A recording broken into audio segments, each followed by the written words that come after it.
Each year on the Great Barrier Reef, there is a rare and extraordinary encounter between man and nature. It doesn't last long, and scientists don't know why it happens at all. But for some reason, dwarf minke whales, dozens of them, descend on the area actually seeking out human company.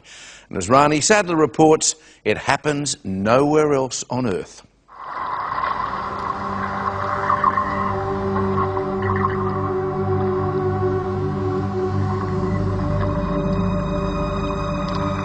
Once a year, for a few short weeks, one of the most baffling wildlife mysteries on Earth takes place off the Queensland coast. Dwarf minke whales are normally timid and solitary, but every winter they become extremely curious and they seem to want to interact with people.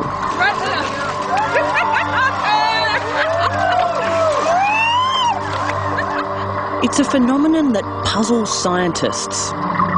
There's nothing else like this that we know of on Earth. These oceanic whales, we know so little about them because they spend virtually all their lives out in the open ocean. I mean, here we are in 2010, and there's this fantastic mystery out there for us to try and solve.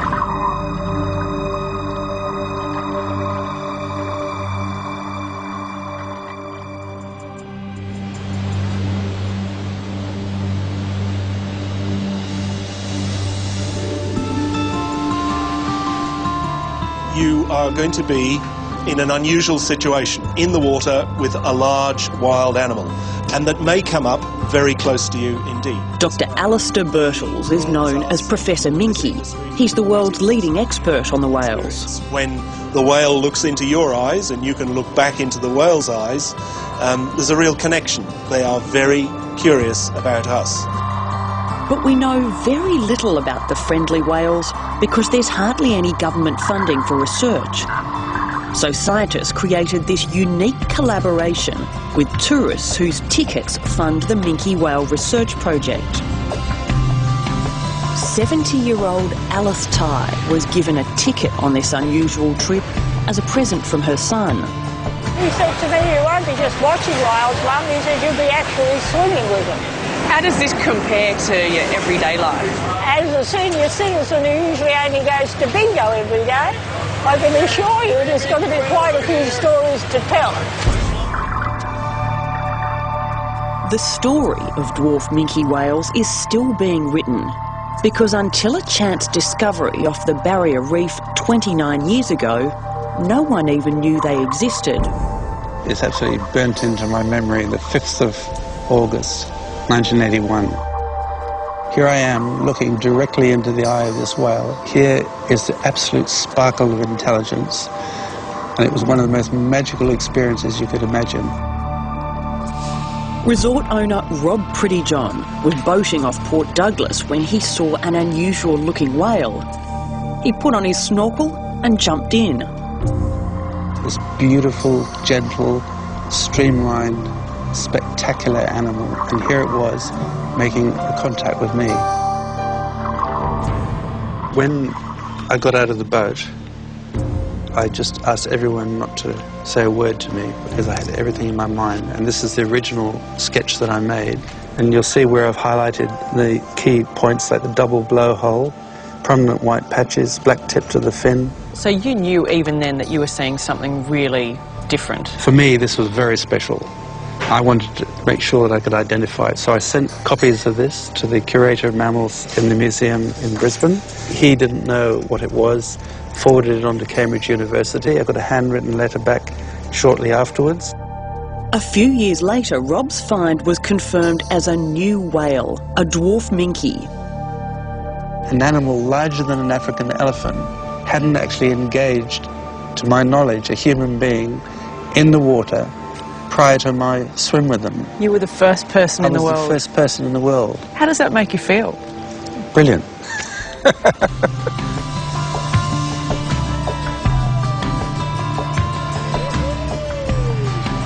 We're out here on the very edge of Australia. We're on the edge of the continental shelf, and these whales have come in from out there. They're open ocean whales. Just for these few brief weeks, they come into the Barrier Reef. And it's unique. There's nothing else like this that we know of on Earth. We've only been searching in a known hotspot for 15 minutes when out of nowhere the whales find us. 3 minkies, 4 minkies. Here he goes, he's coming up.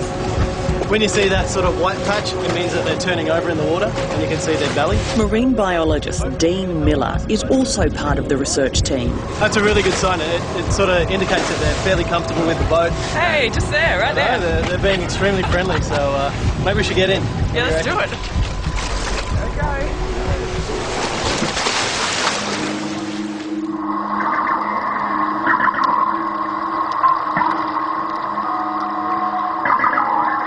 They cruise by effortlessly, coming closer and closer with each pass.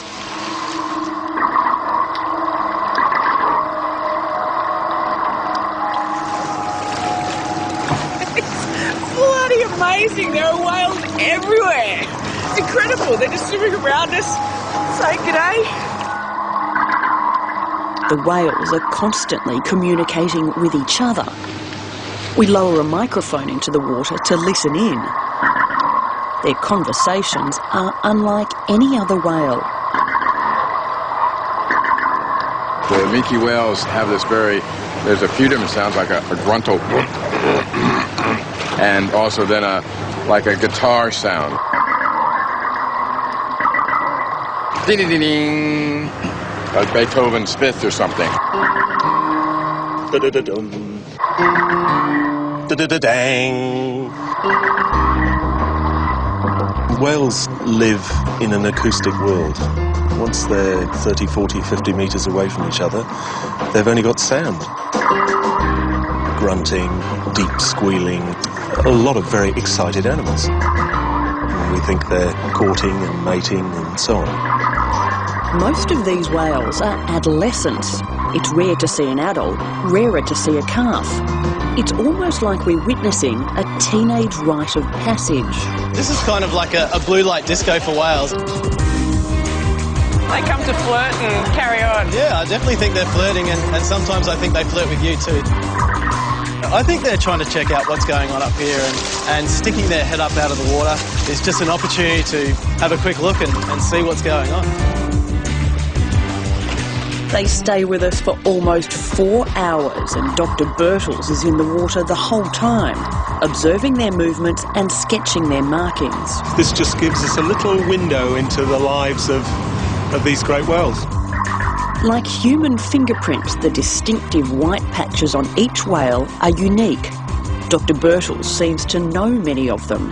He's been doing this every winter for the past 15 years. We know that 2 of the animals we've seen have come here 5 years running, and to me that says this has got to be something important for them. You know, you don't travel thousands of kilometres and go to the same spot each year for no reason. Now we've just got to work out what that reason is. Exactly.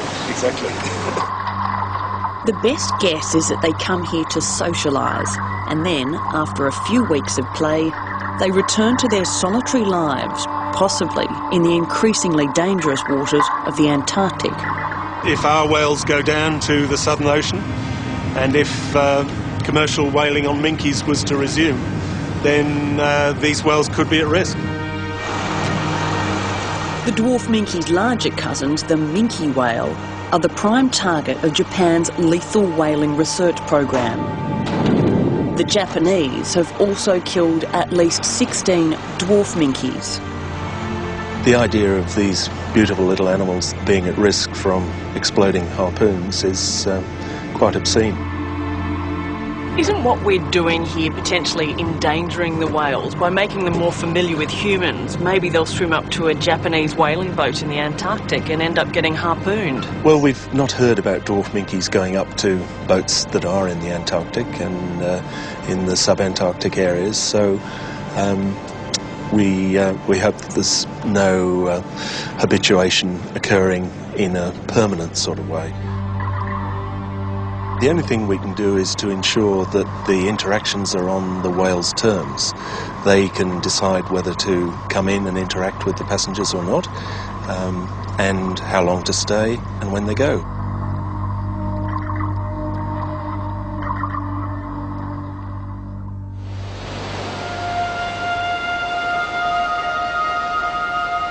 It's our 4th day at sea and something remarkable is about to happen. This one's crossing over towards the stern now, coming right in towards the stern. 6 whales are circling the boat, but it's only the start. 2 there, 1 off the stern. Many more are on the way. This is a fantastic encounter. I mean, you've got 35 different whales. There are whales coming by with close approaches, very close approaches. The whales are even more playful and interested in us than on previous days. It's the perfect time for Alice to take the plunge. Alice, you've got to get in. Hop on in. Oh my gosh, it's right there. It's right behind you. Stick your head in the water, right there. Right there.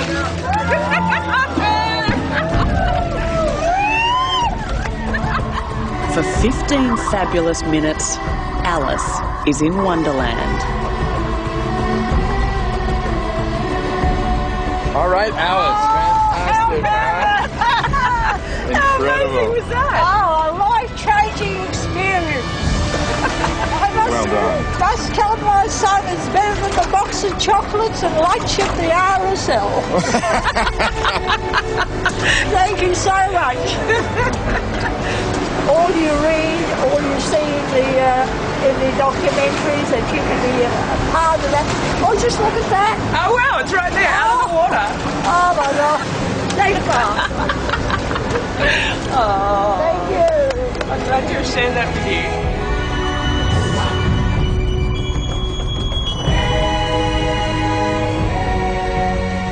Dr. Birtles and I got in the water at about 7:30 this morning. It's now 5 to 6 at night. That's 10.5 hours.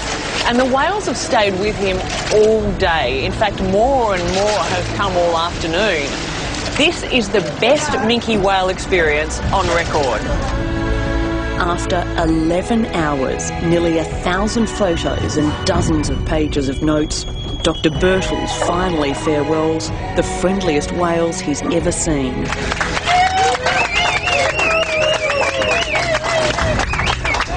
I really think we should give the whales a clap. What a day!